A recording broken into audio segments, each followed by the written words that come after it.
Hey guys, it's Krista here again, and I'm going to talk about the books that I've read this past week. I read Delta Legend by Kellen O'Connell.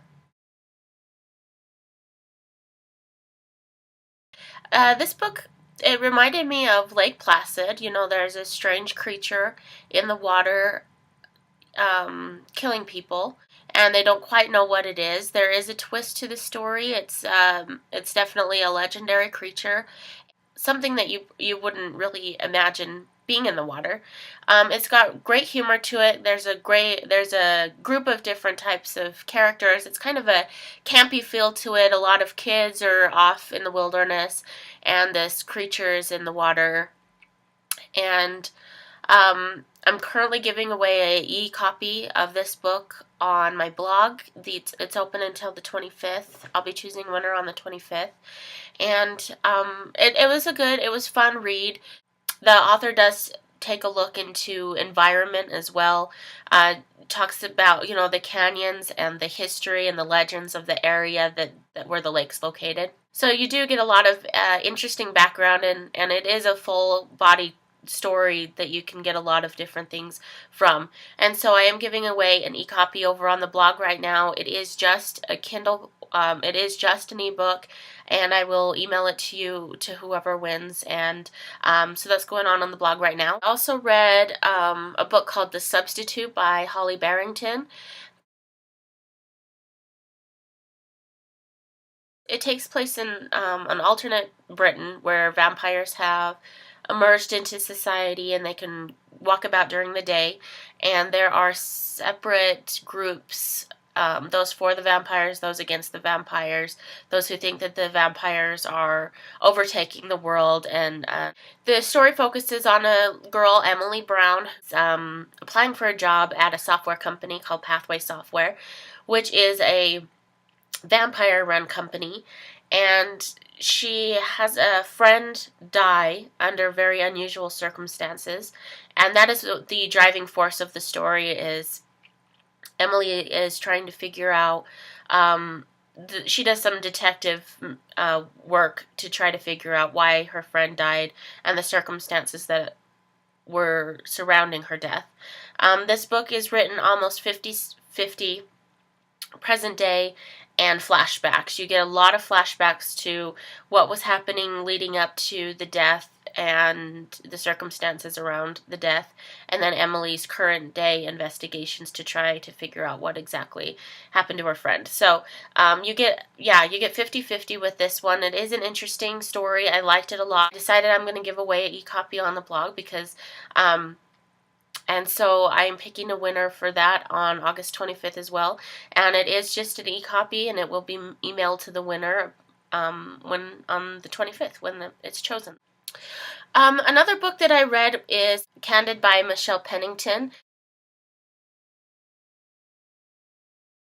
This book was one that I kind of had a love-hate relationship with. The main character is a photographer for the school newspaper. She is taking on her first assignments for the sports teams, and her mother is very strict with her. She doesn't really allow dating or even talking to boys or anything like that. And she's a teacher at her school, so she can see everything that she does at all times and who she's hanging out with. My main focus of what I had a hard time with the story was the relationship between when the new boy shows up at school. His name is Lee. It's a situation where all the girls want him, and we've read this story before, but Lee has this instant draw to Sienna, and he is attracted to her and wants to date her and hang out with her all the time. And I could see that happening, but their relationship together in the story just didn't click very well for me because most of the relationship came from Lee. But Sienna is a constant hot and cold character. She pulls them in and pushes them away. And I guess I just really didn't see why Lee was so dedicated to just her. He does a lot of amazing things in this book. And I guess I just didn't understand the fully formed relationship that was going on there. The story focuses on Sienna and her decisions and her relationship with her mother. And Lee is kind of an outsider, but I still wanted a little bit more well-formed circle in that relationship. It felt very, very one-sided, and I still feel like I never really got to learn who Lee is. The writing was good. The story overall was good if it were a story about a mother and daughter's relations. And so when it comes to Lee and Sienna's relationship, I didn't quite understand that. The next book that I read is The Girl in the Park by Mariah Fredericks. This was actually a pretty quick read. It's a story of a girl, Wendy, whose body is found in a park. The story is told from a friend of Wendy's, whose name is Rain. And Rain is going through a lot of her own things, as well as trying to figure out what happened to Wendy. Rain was born with a cleft palate, and she, can't quite talk right, and so she's teased at school. She's bullied, and she's not, very popular, very well liked. People make fun of her because of the way she talks, and when she learns of Wendy's death in the park, she starts to do investigating and to figure out who might have done that to Wendy. The girl that dies, Wendy, is not a very, she's considered a slut and a bitch around school. Nobody liked her. Almost everybody in the school could have done this to her. She was just absolutely portrayed as a real snot. And it's just as Rain's going through, trying to figure out who might have done it, we learn a lot about the characters that they went to school with and how hated Wendy was around the school, and both by boys and girls. And Rain really liked Wendy because Wendy was always nice to her, and they had built a friendship together.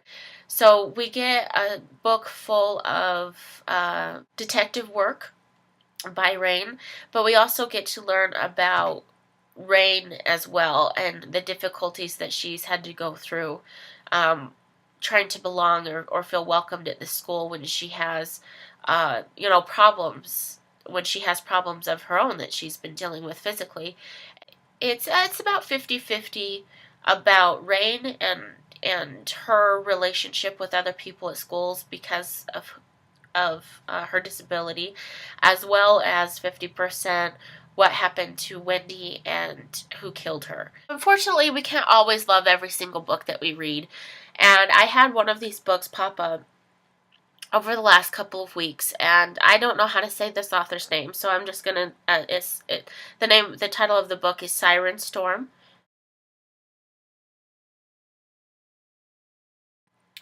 It's told by two different perspectives. We've got Will, who is a boy that has grown up in this seaside town his whole life. And then there is a girl that lives next door, and she visits the town every summer. So when Will's brother died, she was there that summer, and, there's that connection between them.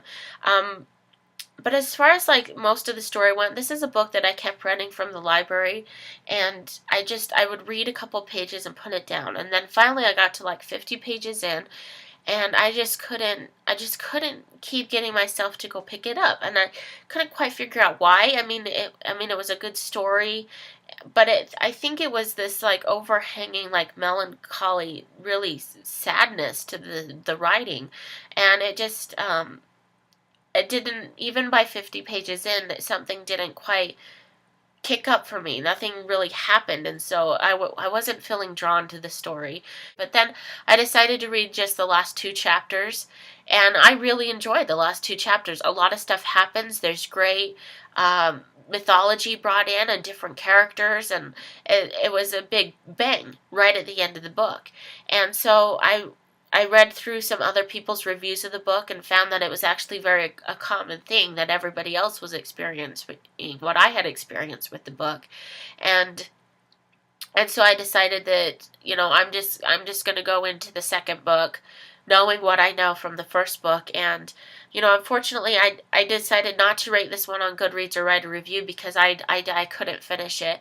I had it sitting on my shelf for like 2 months, and I have gone through some stuff in my personal life the last 2 months, but this is the only book in the past 2 years that I've really had a problem going back to, and that's so unusual for me because I always finish a book. It's just so unusual for me not to be able to go back and pick up a story and finish it, read every single page. But with everything going on in my life lately, I just could not get through this one. And unfortunately, it happens to everybody. I got in an audiobook for review, and this is the second book in the series, A Hero for Wandla. It's read by Terry Hatcher. She's the narrator, and I love Terry Hatcher. She does the voice of Coraline's mother in the movie, and she does a great job. And I thought, okay, I'd love to see her do this in an audiobook. And overall, I really did. I loved the story. 5 stars for the story all the way. It was an amazing.